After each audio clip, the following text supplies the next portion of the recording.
Welcome back to episode 5 of Stop Scrolling and Start Sketching.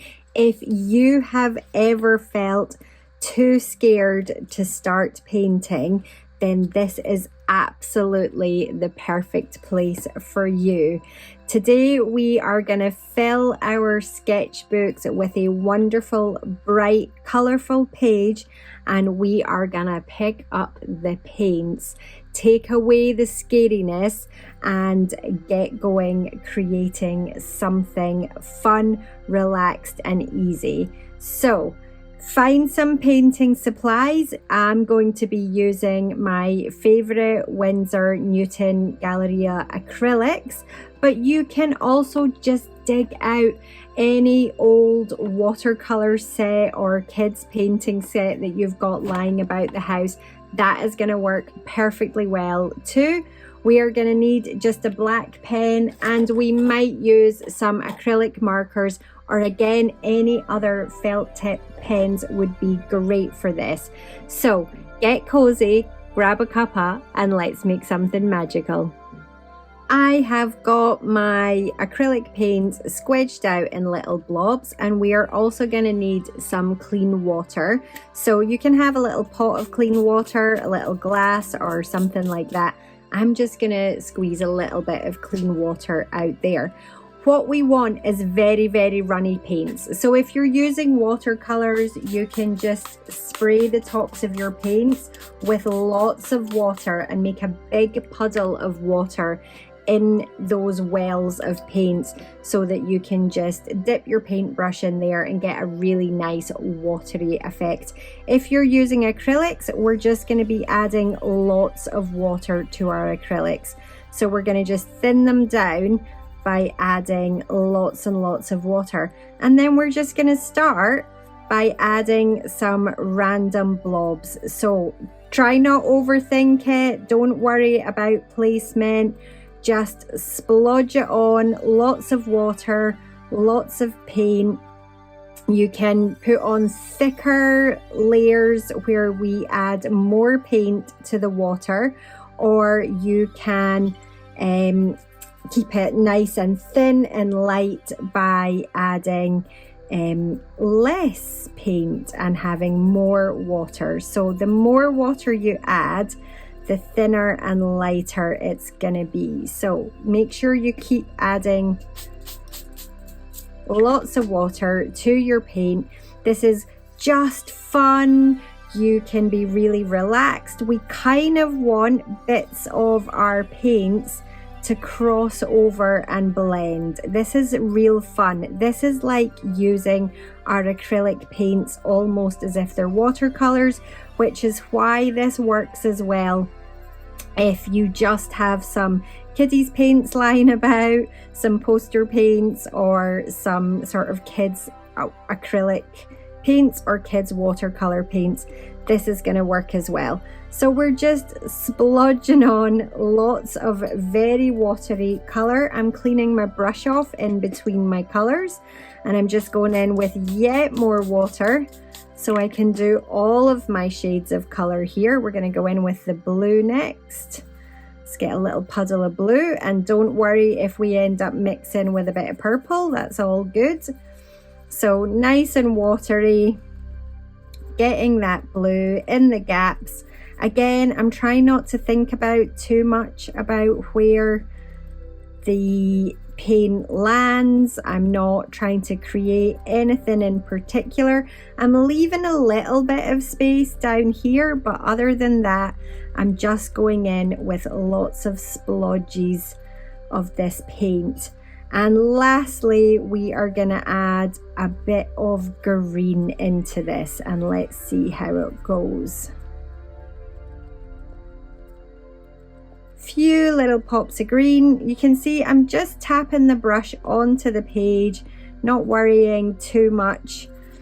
Quite happy to let all of these paint colors all mix together, and we're just leaving it with a wobbly random edge. We're not trying to create a perfect circle.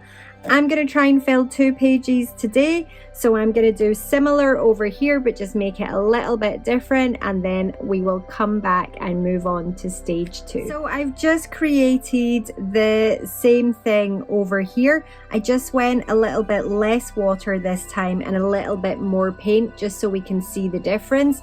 And yes, my video did not record, but that's okay. It's just the exact same process as the first page. I just added a little bit more paint in it. So now we are going to grab a hairdryer or a heat gun or something like that and just dry them off quickly. You can of course just go away, have a little cup of tea or coffee or something like that and come back when they are fully dry. It will take a little bit of time to get those dried off just because we used so much water, but this little first stage here should just feel like being a kid again, being relaxed and fun, and taking the scariness out of actually using paint, because we're just making random splodges, so it doesn't matter how they turned out. Now we're going to think back to last week's episode where we created all of these little fun flower sketches. So just taking basic, again quite childlike, simple, sketchy shapes, we are going to turn all of these splodges into some flowers. So I'm just using a standard black pen here, just even like a biro, a black biro would be great for this. And we're just going to start picking out a few different flower shapes or random colors and splodges, and we're just going to make them into little flowers. So I'm going to add a circle on here, and then I'm going to start adding on some very simple petal daisy type shapes. I've kept some of them long and some of them short, and then I think I'll add a few little spots in there. So I might do that again in a different direction with another yellow one, and I'm not worrying if I go outside of that yellow or if I'm going over onto this pink area here. We're just picking out random shapes and patterns, and we're going to make them feel like flowers. Now with this blue one, I might add some little spiky bits on the top like that, and then in the middle working as if it's kind of some fluffy, and again we'll do it down here with this other blue one, maybe it's some kind of fluffy pom-pommy type flower. And then I think with this pink color here, I'm going to start with little circles and little curvy lines, and we're going to make something that kind of feels almost like a rose. So we'll do that one again. We're doing a C shape, a backwards C, we're doing a U shape and an upside down U, and then we're just building up those little curves in a circle and then putting on a wobbly edge. So I think I'm going to do my yellow ones like daisies, I'm going to do my blue ones like fluffy pom-poms, and then all my pink ones like a rose. I'm going to work on that, and then we'll add a few little leaf details, and we'll just see if we can bring the full thing together to look like a big scribbly, abstracty flower bouquet.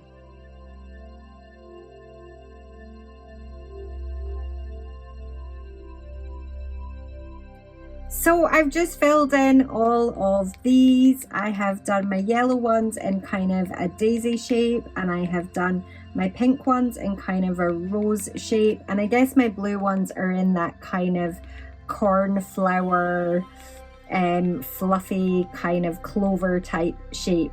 And then I've tried to, oh look, I missed a blue one here, so we're just doing zigzags for our blue one, and then I've kind of just tried to let some of the petals disappear behind other flowers. So I've got a blue one here, and there's a pink one on top of it, and we can just see the petals of a yellow one sticking out. So you don't need to draw a perfect flower shape every time. Now let's try and make some of these green bits into some foliage. So I'm gonna do, oh, I can't decide. I'm gonna do a little line here, and then I'm going to do a zigzaggy kind of leaf shape, and then we'll draw the veins of the leaf in like that. So I'm going to do a couple like that. So we're going to draw the line, so that's the middle vein of the leaf, and then I'm doing a zigzaggy edge on these ones, and then we're going to add some of the diagonal veins like that. So I'm going to do this style of leaf in a few different places, and then the second style of leaf that I'm going to do is something, this curved one gave me an idea, where it's a little curve, and then it's going to have little individual leaf shapes coming off the edge. Again, doesn't matter if it goes into white space, it doesn't matter if it's in green space or the green space goes over the edge. We're just using where those little green marks and splodges are to kind of say, right, well, that's where we're going to put a bit of foliage, a bit of a leaf. So we're going to add in two different style of leaves into this one. This is going to be definitely one of those drapey hanging over ones. So just a single line and then little cartoon like leaf shapes coming off it, and then let's add in a few more of, let's do a bit of both down here. Let's do a little short leaf one, and then next to it we can do a kind of spiky leaf one, and this is definitely another kind of spiky leaf one. So I'll just continue filling in. Oh, I've only got a couple more to do. Let's leave the green splodges in the middle just as they are. They can be little bits of greenery poking through, but let's make this into a little drapey one, and I think we'll have both up here. We will have a long thin one with the little leaves coming off the top, and then next to it we'll have a little short leaf shaped one too. And I think as long as I haven't missed anywhere, we have totally made a beautiful abstract flower bouquet. So the last thing I'm going to do is I'm just going to put in a few stalks coming down, which was why we left this dead space down the bottom, just so that we can make it look like, oh, my pen is running out, I'm going to be so sad, this is one of my favorite pens, just so that we can make it look like a beautiful bouquet of flowers. Oh, sad times when your favorite pen runs out. I will need to see if they still make these, and if not, I'll switch to one of my other pens. We're calling that one done. We're going to move over here and do something similar, but I'm going to try introducing some acrylic markers just to see how that works. You could always work with colored pencils on top of this as well, but my idea is that we are gonna work with the same colors on top of the same colors, so we'll make it brighter and more vibrant instead of this black outline. But we are going to mix it up a little bit this time. I am going to make the roses yellow. So what I need to do is find a yellow that's going to show up on this yellow. So I think this is probably my darkest yellow, and if not, I'll switch to an orange. But again, just doing, oh yeah, I don't think that's yellow enough, but let's do quickly, because this is going to be much faster because our marker pens are much thicker. So I'm just doing my little C shapes and then a wiggly edge around all these roses. But I think I'm going to come back with a orange just to add a little bit of extra detail, because that is my darkest yellow and it is not very dark. So let's quite lightly just add in a few little C's and curves of an orange as well, just so that that little yellow rose pops out. And this time I'm going to do the cartoon kind of daisy shape in my pink flowers and make them look like gerberas, hopefully, because that was so fun when we did that last week with the flower doodles.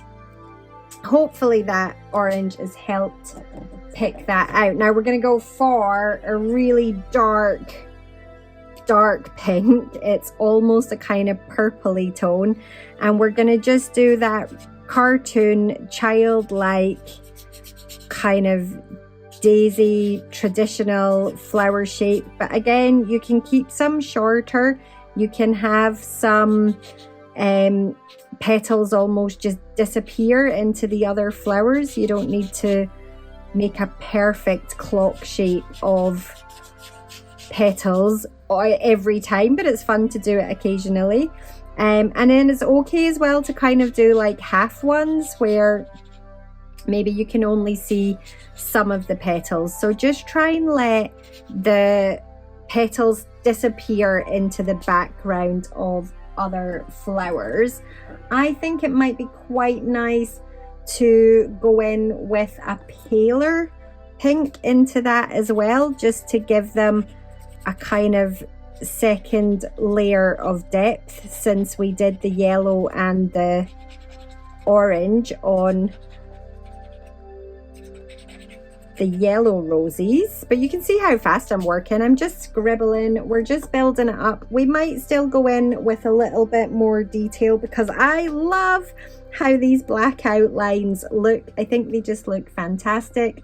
But let's go in with a kind of medium blue, and again we're just going to make these squiggly wiggles, little squiggly fluffy wiggles. We'll come in with a second shade of blue. The great thing about these squiggles is they don't need to look like anything. They're just perfect for filling in some of these blue spaces, and they just look like random fluffy petals. So as long as all of those blue bits have got a little bit of that, I'm going to go in with a super dark blue and just put in a little bit. I don't want necessarily tons of this dark blue because it is quite strong. So just a few little like M and W shapes for that one. And then we will go in with a really nice lush green, and we will make some of these into leaf shapes again. So I'm just going to go for the more traditional leaf shape with this one, and then we might use our markers to add in a few more details. So let's make all of these into a leaf, and then yep, we could go in with a little line and actually then put in a few of those kind of trailing leaves because I do think they look really nice. These are just acrylic paint markers, but you could literally use any marker pens, or colored pencils would work well on top of this too. And let's just add in a few green stalks for a bit more detail. And my gerberas definitely need, I'm going in with a navy, not a black, just because I don't want straight black on this.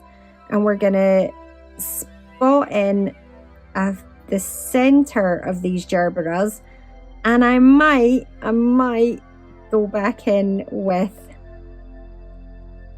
a black outline. We'll see. This might just pull it together. Do you know what? I think that has helped a lot. And if I go in with a second shade of green, so just going in with a paler green, and I might use that to highlight bits on these leaves and do a few more little green splodges here and there. So a second color of green on all the foliage. this just might work. So just putting a few random splodges of this paler green in where we've got some greens in the middle, just to indicate our foliage. And yeah, I think we're just about there. I feel like the blue has got the really dark blue and the gerberas have got the really dark navy center. So let's just go in with a couple of swirls of a darker orange right in the middle of those roses. And I think we're there. So let me know which of these two is your absolute favorite. It basically is a very gentle way to introduce yourself to using paint. I know which one's my favorite, but I'd be super interested to see what you guys think. This is such a lovely way to start with paints, just playing, no pressure, and then letting something grow out of it. So remember, just play, experiment, relax, create, and you will make something magical.